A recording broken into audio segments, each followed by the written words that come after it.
Senhor continua sendo bom o tempo todo, o Senhor continua sendo bom. Que a bondade do nosso Deus te alcance aí onde você está, nesse momento que você está assistindo esse vídeo. Que o amor, a graça, a fidelidade dele se renovem todos os dias na sua vida. E que tu possa, nesse momento, adorar ao nosso Deus, celebrar o nome dele conosco. Cante conosco essa canção. Um dia a gente aprende a confiar em um Deus que faz milagres, que ouve a nossa oração, que se faz presente aqui. Um dia a gente aprende a dar um passo só de cada vez, mas sem duvidar, mas sem duvidar, que Ele continua sendo bom, Ele continua sendo Deus, Ele continua sendo bom, Ele continua sendo Deus.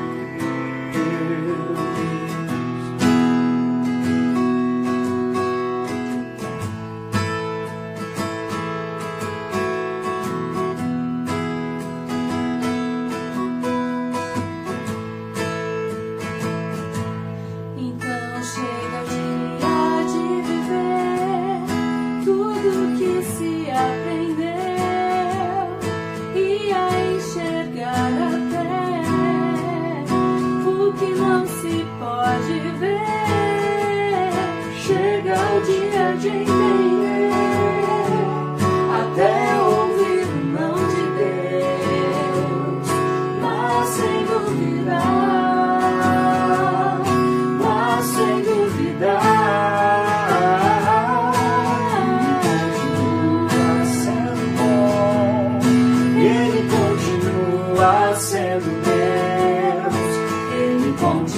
continua sendo Deus, Ele continua sendo Deus, Ele continua sendo bom, Ele continua sendo Deus, Ele continua sendo bom, Ele continua sendo Deus.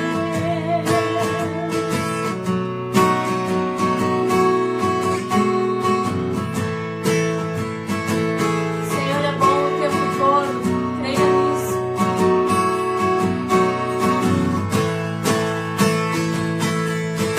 Ele continua sendo bom, Ele continua sendo Deus, Ele continua sendo bom, Ele continua, Ele continua sendo bom, Ele continua sendo Deus, Ele continua sendo bom, Ele continua.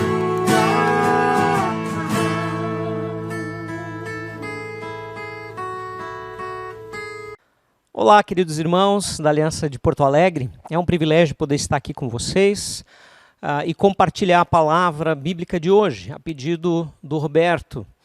Quando eu recebi o convite, logo lembrei desta mensagem baseada no livro do Rick Warren, que é Uma Vida com Propósito, e um livro muito precioso, muito importante e que traz um conteúdo fantástico. E a nossa mensagem de hoje ela vai ser, então, baseada neste livro.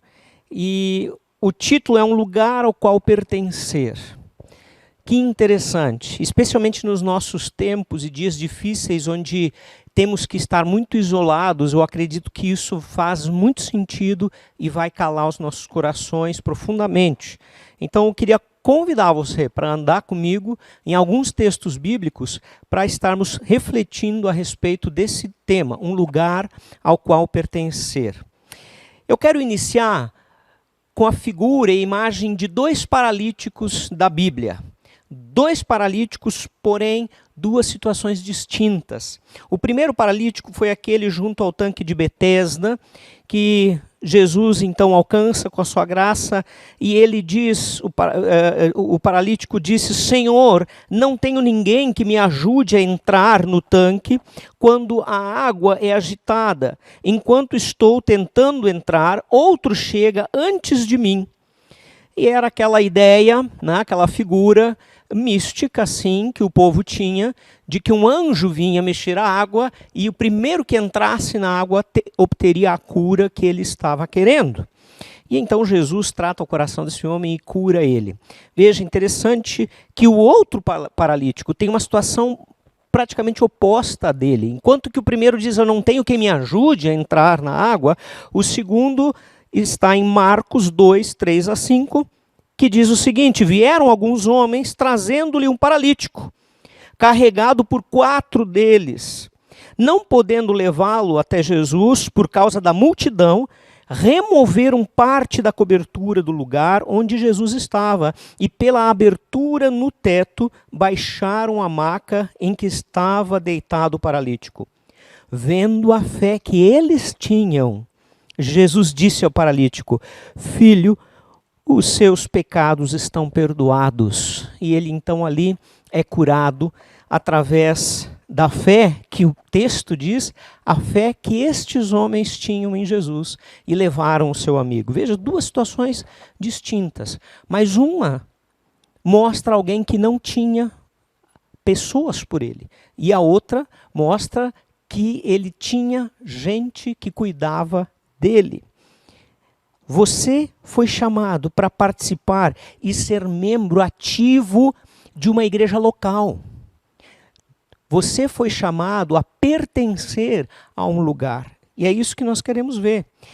Pensando nisso, qual é a tua situação a esse respeito? Você se sente parte de uma igreja local, em especial da Aliança Bíblica de Porto Alegre? Será que isso é importante mesmo? Ou, afinal de contas, hoje em dia tudo por transmissões, aqui mesmo nós estamos conversando pela internet.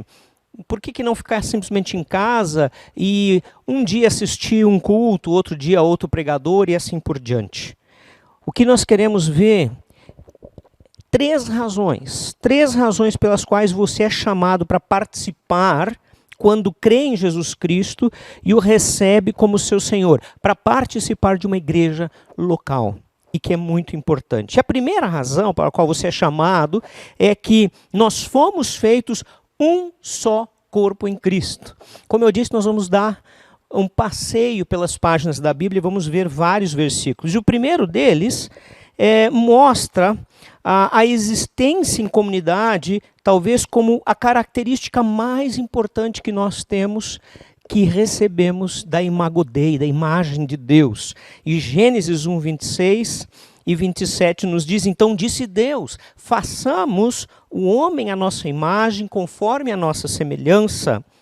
Criou Deus o homem à sua imagem, a imagem de Deus o criou, homem e mulher os criou.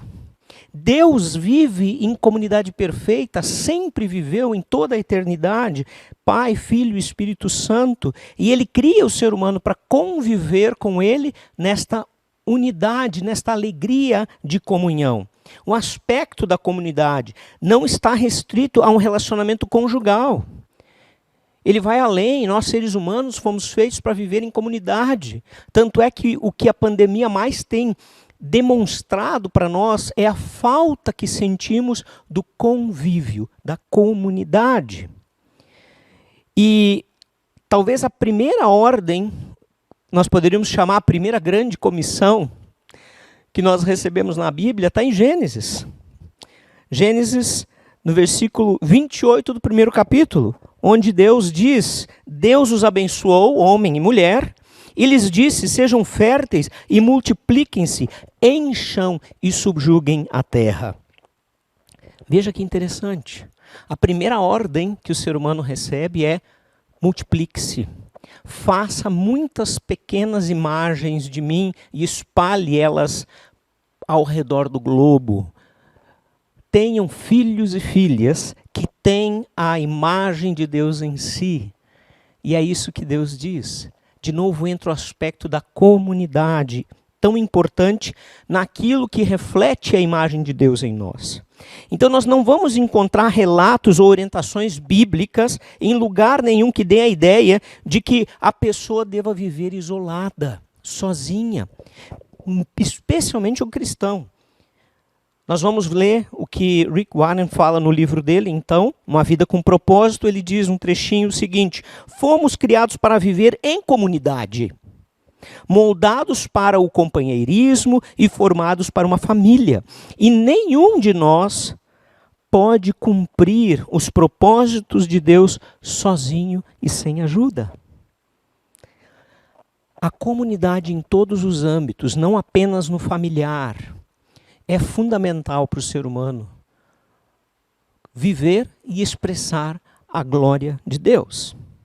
A Bíblia nos ensina a respeito da unidade da igreja, e nós vamos ver, por exemplo, em 1 Coríntios 12:12, na figura do corpo humano sendo ligado à ideia do corpo local, da igreja de Cristo, onde nós vamos ver que ninguém é o corpo de Cristo sozinho. Você não é o corpo de Cristo sozinho, eu não sou o corpo de Cristo sozinho. Mas 1 Coríntios 12:12 nos diz: ora, assim como o corpo é uma unidade, embora tenham muitos membros, e todos os membros, mesmo sendo muitos, formam um só corpo. Meu irmão, minha irmã, não importa onde você está em Porto Alegre, eu em Sapiranga, nós temos irmãos lá do outro lado do mundo, nós temos irmãos em todas as partes, e juntos nós formamos o corpo de Cristo.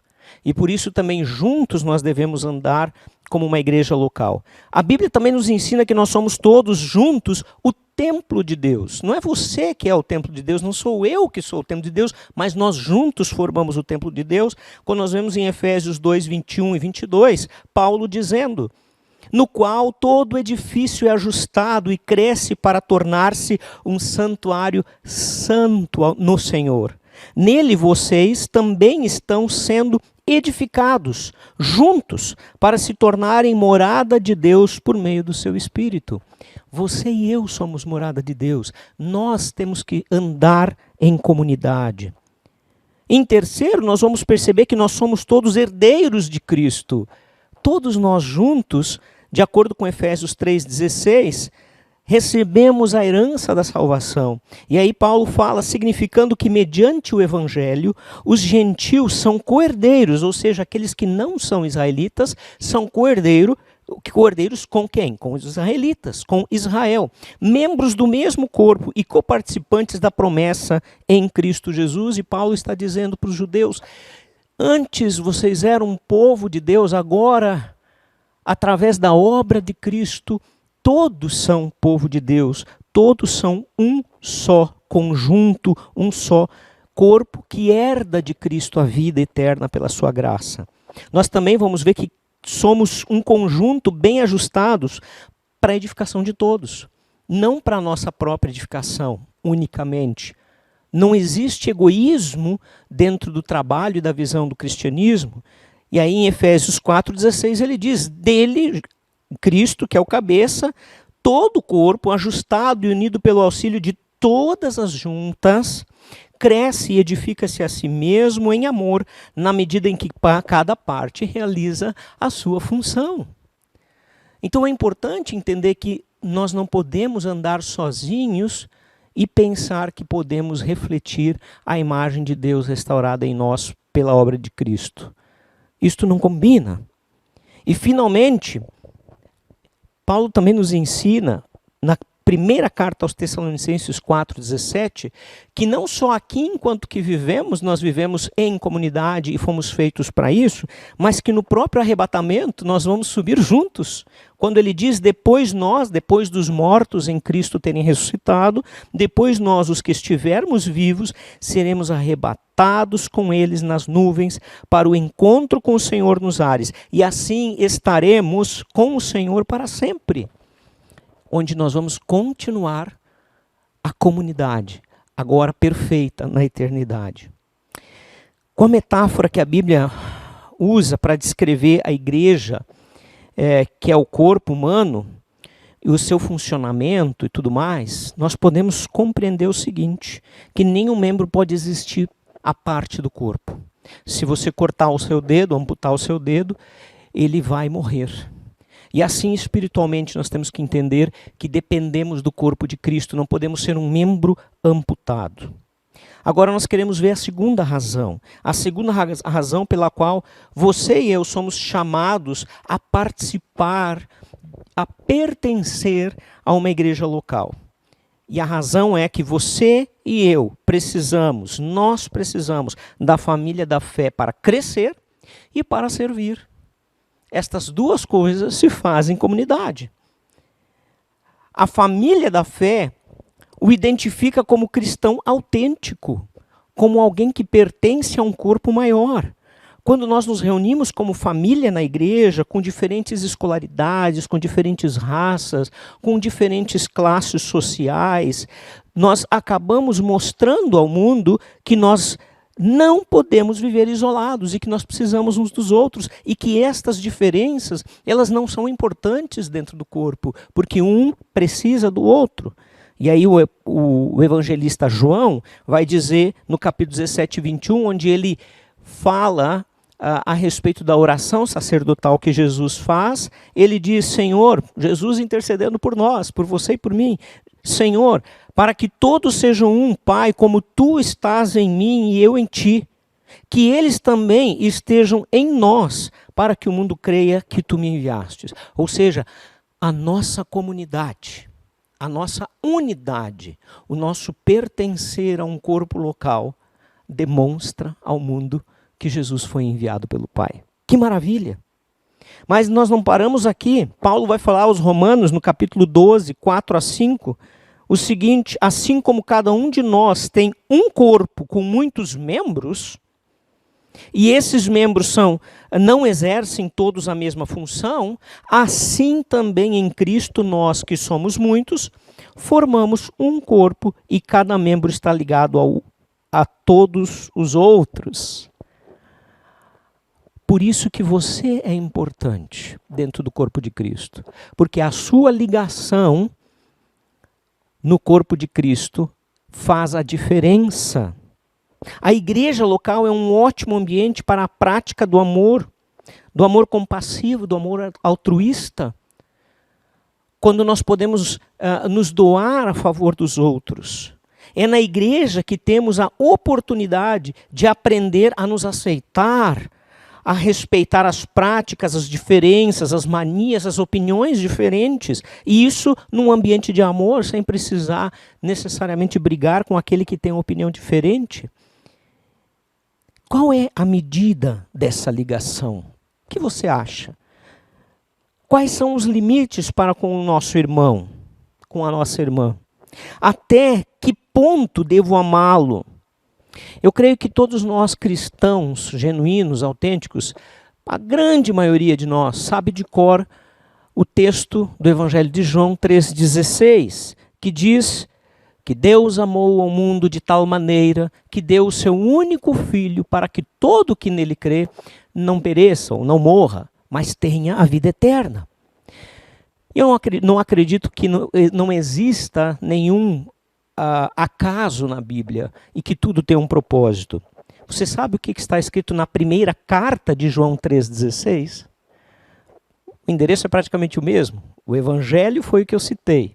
Agora, na primeira carta, lá no finzinho da Bíblia, perto de Apocalipse, nós vamos ver o quê? Nós vamos ver novamente se falando do amor perfeito. Mas não mais agora do Pai que vem a nós em Jesus, através do Filho que se entrega para que tenhamos vida. Agora fala deste que recebeu o amor perfeito de Deus e oferece para o próximo, quando diz, nisto conhecemos o que é amor. 2 pontos. E logo depois dos 2 pontos vem a explicação. Jesus Cristo deu a sua vida por nós e devemos dar a nossa vida por nossos irmãos. Que maravilha! Assim como você recebeu o amor de Cristo e vida, agora nós em comunidade somos convidados a também compartilhar esse mesmo amor, nos entregando a ponto de morrer pelo próximo. Você deve ter a mesma disposição de amar seu irmão, em outras palavras, quanto Jesus teve de amar a você e a mim, quando ainda éramos pecadores. E a família da fé ajuda a desenvolver músculos espirituais. Sim, veja que interessante. A prática da reciprocidade é uma constante no novo mandamento. Nós temos aí, o pessoal das alianças vai lembrar, principalmente vocês, Porto Alegre, né? Vão lembrar claramente daquilo que este livro representa, né? 25 segredos para derrotar a crise da comunhão. Lowell Bailey, o fundador da Aliança de Porto Alegre. Aqui ele vai tratar exatamente de 25 mandamentos recíprocos que o Novo Testamento traz.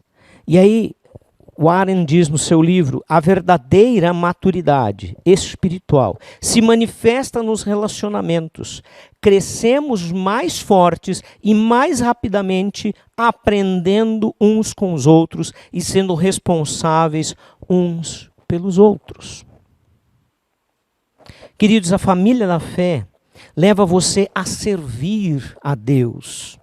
Deus tem uma função especial para você desempenhar na sua família espiritual, na sua igreja local, como tem para mim e para todos nós. Ele é um instrumento de Deus, ela, melhor dizendo, é um instrumento de Deus, a igreja local, para a sua obra. Portanto, você faz parte deste grande invento de Jesus, que é a igreja. O foco nunca está no indivíduo, mas no corpo local, na comunidade, no convívio, e a partir da comunidade se fazer diferença. Quando nós vemos em 1 Coríntios 12:7, Paulo dizendo, a cada um, porém, é dada a manifestação do Espírito visando o bem comum, dentro do texto que fala dos dons espirituais. Você participará da missão de Cristo no mundo ao fazer parte da igreja local. A igreja é o corpo espiritual de Cristo na terra. Não é você, não sou eu, nós somos esse corpo. E por isso, esta igreja que é um instrumento, vai fazer com que nós cumpramos a nossa missão. Agora sim, a grande comissão de Mateus 18-20, que nos foi dada para evangelizar pelo mundo inteiro, onde eu estou, e fronteiras adiante. A família de Deus vai ajudá-lo a não cair também.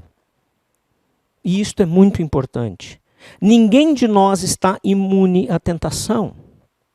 Se afirmamos que estamos sem pecado, enganamos a nós mesmos e a verdade não está em nós. 1 João 1,8. E o versículo 9 vai dizer que se nós confessarmos os nossos pecados, Ele, Deus, é fiel e justo para nos purificar de toda injustiça. Jeremias, no seu livro profético, no capítulo 17, versículo 9, vai dizer que o nosso coração, o coração humano, é desesperadamente corrupto e enganoso, que ninguém de nós pode conhecê-lo aprofundadamente, tanto quanto Deus o conhece e pode nos ajudar. Então, dizer que não é da sua conta, não é uma frase que faz parte do vocabulário cristão. É sim da sua conta a minha vida, os meus problemas, os meus pecados. É sim da minha conta a sua vida, os seus problemas, as suas lutas, as suas necessidades. Nós temos que prestar contas com responsabilidade uns pelos outros. O autor de Hebreus, no capítulo 3, versículo 13, vai dizer, ao contrário, encorajem-se uns aos outros todos os dias durante o tempo que se chama hoje, de modo que nenhum de vocês seja endurecido pelo engano do pecado. Encorajem-se uns aos outros, para que a gente não seja endurecido.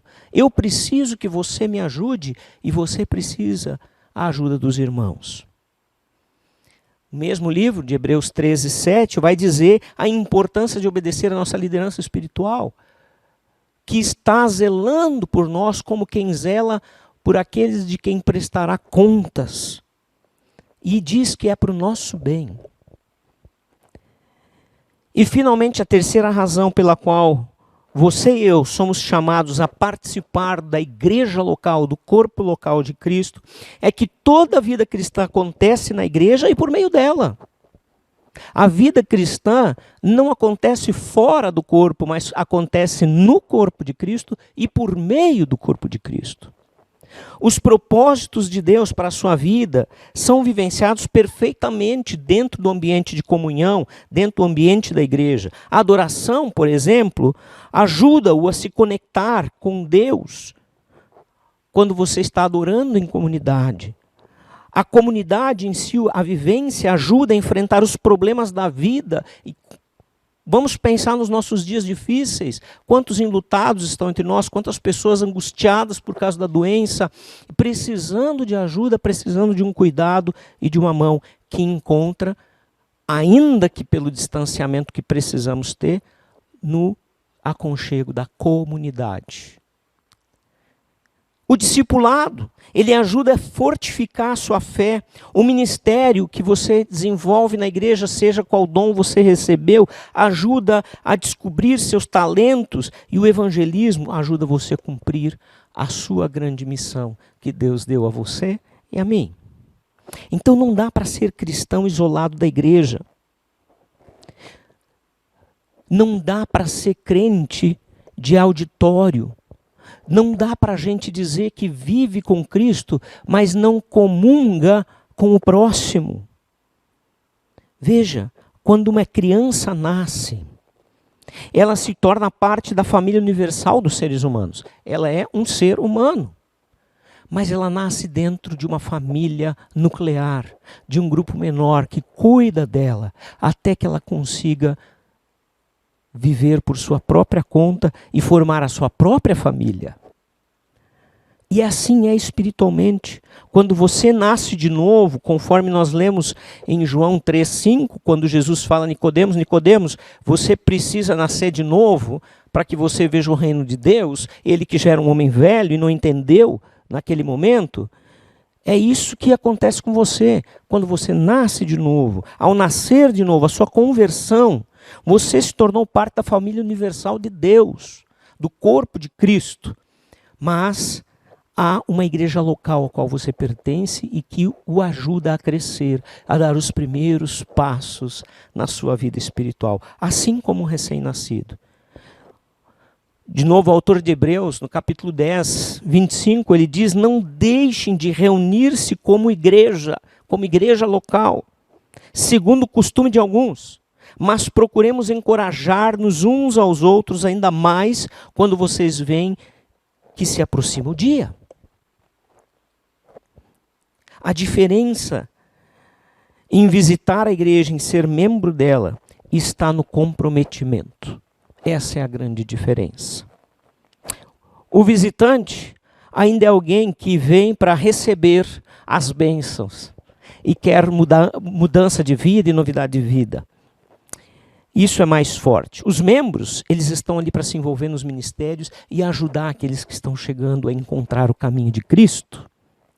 O visitante, ele busca os benefícios que a igreja oferece, sem se envolver responsavelmente com as necessidades da igreja e de uns com os outros.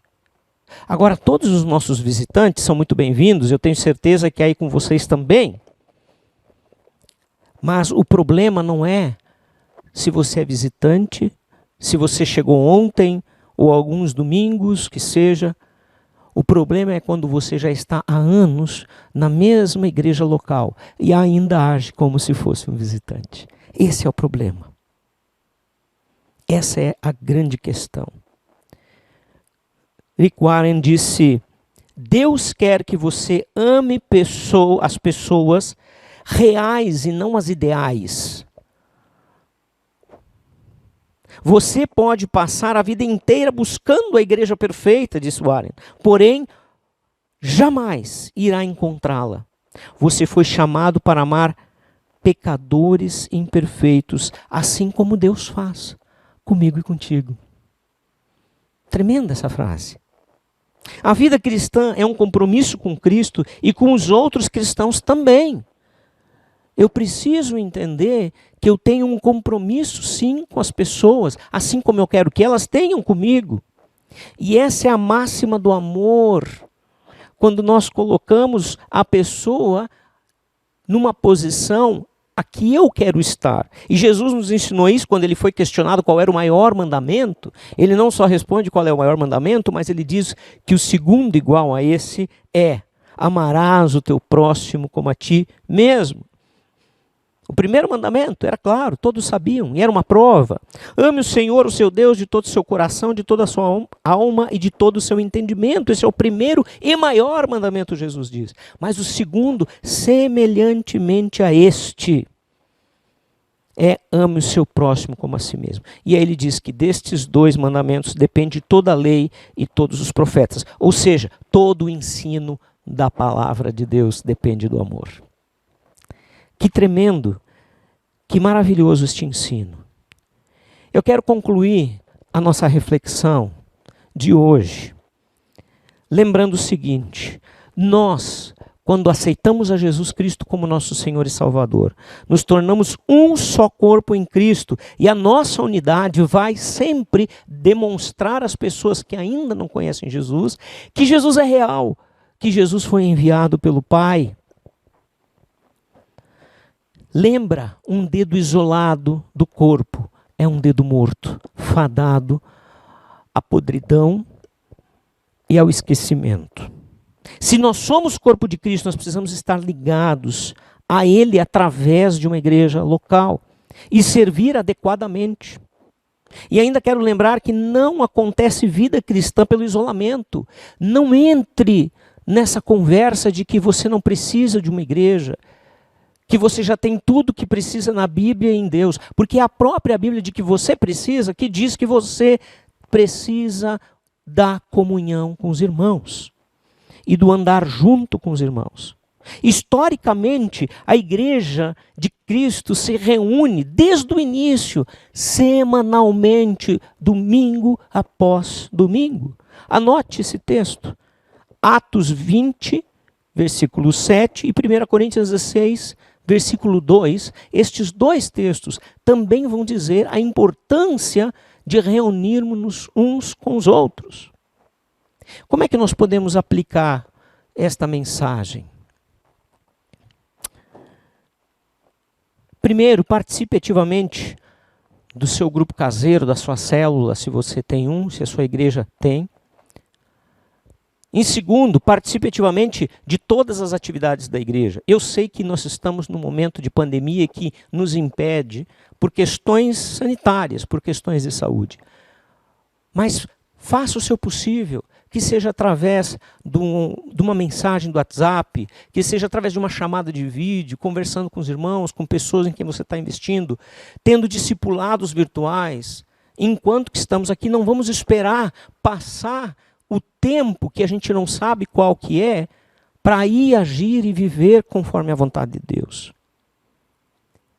Depois, se você já aceitou a Cristo, realmente busque se batizar, porque essa é uma ordem de Jesus, e fazer parte do rol de membros da sua igreja, para que você possa ser bênção onde estiver. É isso que importa. Participe ativamente dos projetos, dos ministérios, enfim, de tudo que a aliança oferece aí, com o propósito de ganhar mais vidas para Jesus.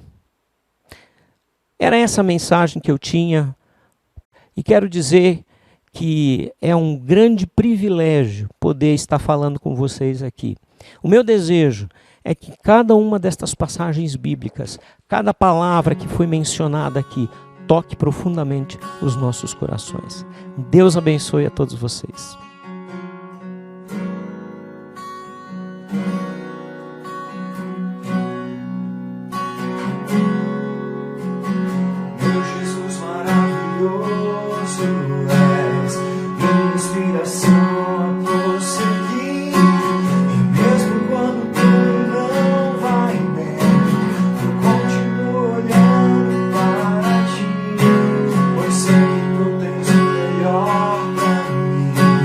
Ao segredo do teu coração.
misericórdia.